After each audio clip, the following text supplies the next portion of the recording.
Magandang gabi mga kahuan, narito na ating latest weather update.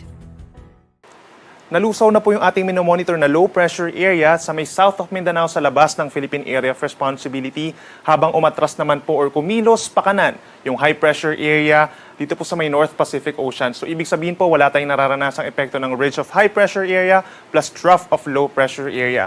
Pero nandyan pa rin yung epekto ng easterlies o yung hangin po galing sa Pacific Ocean na siyang nagdadala pa rin ng mainit na panahon at siyang nagdadala po ng mga panghihinang pag-ulan sa ilang parte po ng ating bansa lalo na sa may eastern sections.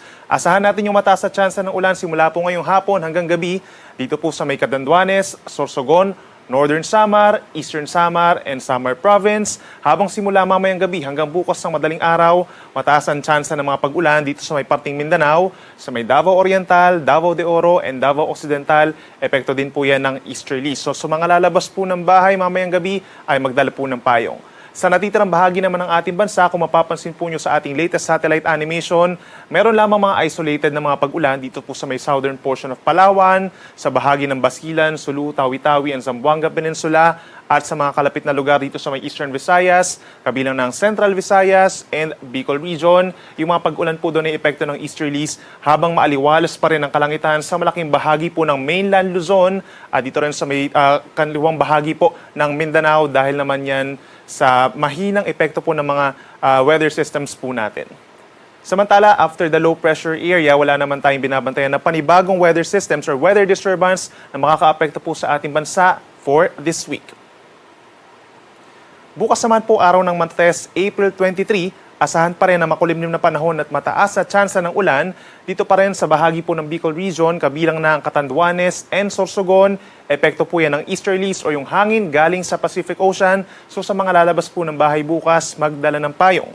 Sa ating mga kababayan naman po, over the rest of Luzon, asahan din yung epekto ng easterlies.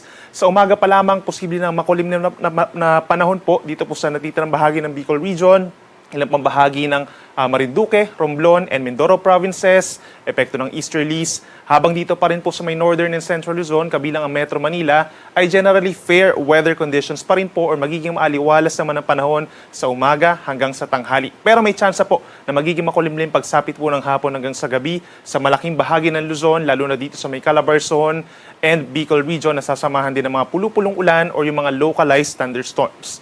Temperature natin sa Metro Manila, posibleng maging mainit pa rin po bukas from 25 hanggang 36 degrees Celsius. Ito po ay actual air temperature lamang.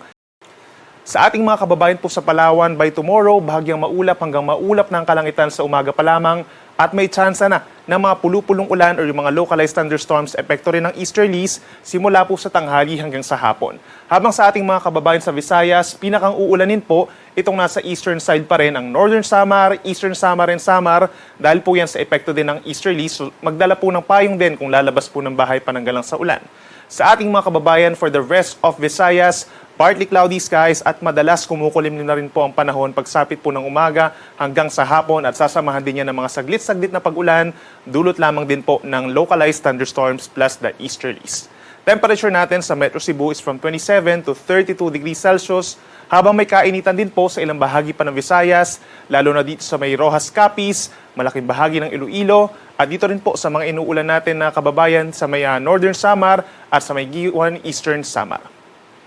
Sa ating mga kababayan po by tomorrow, southern portion of Mindanao, magkakaroon tayo ng mga kaulapan at mga pag-ulan dahil naman po yan sa panibagong weather system na Intertropical Convergence Zone or ITCZ. Ito po yung lugar o yung linya kung saan nagsasalubong po yung hangin from the northern hemisphere and the southern hemisphere. Kaya nagkakaroon po ng mga kaulapan at mga pag-ulan doon.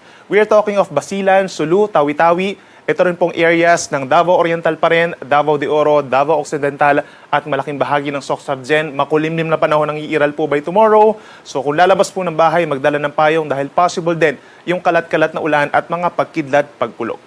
Sa natitirang bahagi ng Mindanao, kumpara po nito mga nagdaang araw na naging maaraw, asahan naman yung bahagyang maulap at minsan makulimlim din na panahon over the rest of Mindanao po yan at sinasamahan din ng paminsan-minsan mga pag-ulan at pagkidlat, pagkulog, bahagyang epekto na rin po ng Intertropical Convergence Zone.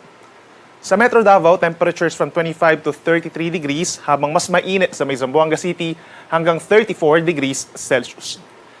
Para naman po sa maglalayag nating mga kababayan, hindi lang bukas, kundi maging sa mga susunod pa na araw, wala naman tayong nakataas na gale warning or banta ng matataas sa mga pag-alon, banayad, hanggang minsan katamtaman lamang yung taas ng mga pag-alon natin, maliban na lamang kung meron tayong mga thunderstorms, lalo na po dito sa may eastern side of Mindanao at sa paligid po ng Moro Gulf. Ang ating araw ay lulubog 6:11 ng gabi mamaya at sisikat 5:38 ng umaga bukas.